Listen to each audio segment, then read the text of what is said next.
সময়ে আমাদের রাজ্য সভাপতির মুখ থেকে এবং বিভিন্ন সামাজিক মাধ্যমে এই বাইক যাত্রা যখন রাজ্যের আপাময় যুবকরা শুনতে পায়, আমরা লক্ষ্য করেছি বিভিন্ন সময়ে রাজ্যের বহুলাংশ থেকে যুবকরা শুধুমাত্র ভারতীয় জনতা যুব মোর্চার সঙ্গে জড়িয়ে আছে এরকম নয়, বিভিন্ন সামাজিক কর্মকাণ্ডের যুবকরা এবং রাজনীতির আঙ্গিনায় নেই এরকম যুবকরাও আমাদের সঙ্গে যোগাযোগ করছে প্রতিনিয়ত যে আমরা আপনাদের সঙ্গে এই বাইক যাত্রায় আমরা অংশগ্রহণ করব। আমরা চাই সমস্ত অংশের যুবকরা আমাদের এই বাইক যাত্রায় অংশগ্রহণ করুক। এটা সম্পূর্ণরূপে একটা সামাজিক কর্মকাণ্ড এবং এই বাইক যাত্রায় যারা বাইক রাইডাররা আছে তাদেরকে আমরা আহ্বান জানিয়েছি 20 তারিখ সকালবেলা অনেক বাইক রাইডাররা যারা আছে প্রফেশনাল বাইক রাইডার তারাও আমাদের সঙ্গে সেই বাইক যাত্রাতে অংশগ্রহণ করবে। আমরা মোটামুটি যেই এস্টিমেট আমরা করেছি 568.6 কিলোমিটার পথ আমরা এই বাইক যাত্রায় আমরা প্রদক্ষিণ করব। এই বাইক যাত্রাতে 7 দিন বিভিন্ন জায়গায় বিভিন্ন মণ্ডলে রাত্রি যাপনের ব্যবস্থা করা হয়েছে।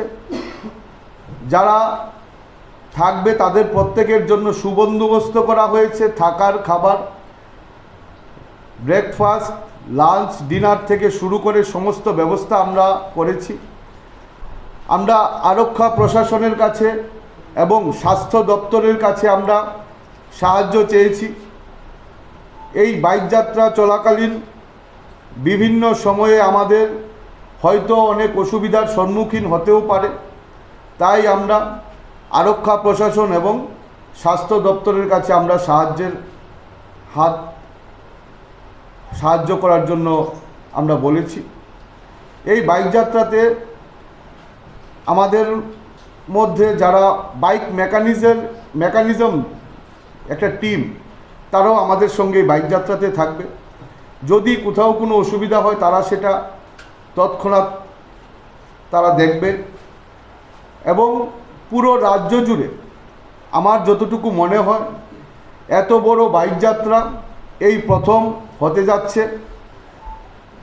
আমরা যতটুকু খবর নিয়েছি যে প্রত্যেকটা মণ্ডলে, যেই 55টা মণ্ডলে এই বাইক যাত্রা হবে, প্রত্যেকটা মণ্ডল তাদের যে প্রাথমিক বৈঠক সেটা সেরে নিয়েছে এবং কি করে সেই বাইকগুলো যখন ওই মণ্ডলে আসবে তারা কি করে অভিবাদন জানাবে, ফুল মালা দিয়ে, উলুধ্বনির মাধ্যমে, শঙ্খধ্বনির মাধ্যমে বিভিন্নভাবে যে যাদের মত অনুসারে সেই ব্যবস্থাপনা করছে। আমরা আপনাদের মাধ্যমে যারা বাইক যাত্রা করতে আমাদের সংগঠনের বাইরে, ভারতীয় জনতা যুব মোর্চার বাইরে যেই যুবকরা আমাদের সঙ্গে যোগাযোগ করছে যে তারাও এই বাইক যাত্রাতে অংশগ্রহণ করতে চায়, আমি আপনাদের মাধ্যমে তাদের কাছে এতটুকু বার্তা দিতে চাই যে আমাদের এই বাইক যাত্রাটা সম্পূর্ণ সুশৃঙ্খলভাবে একটা শান্তির বাতাবরণ, একটা শান্তির বার্তা এই রাজ্যের বুকে দিয়ে যাবে এবং প্রত্যেকের মাথায় যেইভাবে আমরা হেলমেট পরে প্রপারভাবে আমরা বাইক রাইডিং করি, স্কুটি চালাই, সেইভাবেই এই বাইক যাত্রাতে প্রত্যেকের মাথায় হেলমেট থাকবে এবং আমরা এই রাজ্যের বুকে একটা নতুন বার্তা, একটা সুন্দর বার্তা আমরা দিতে চাই।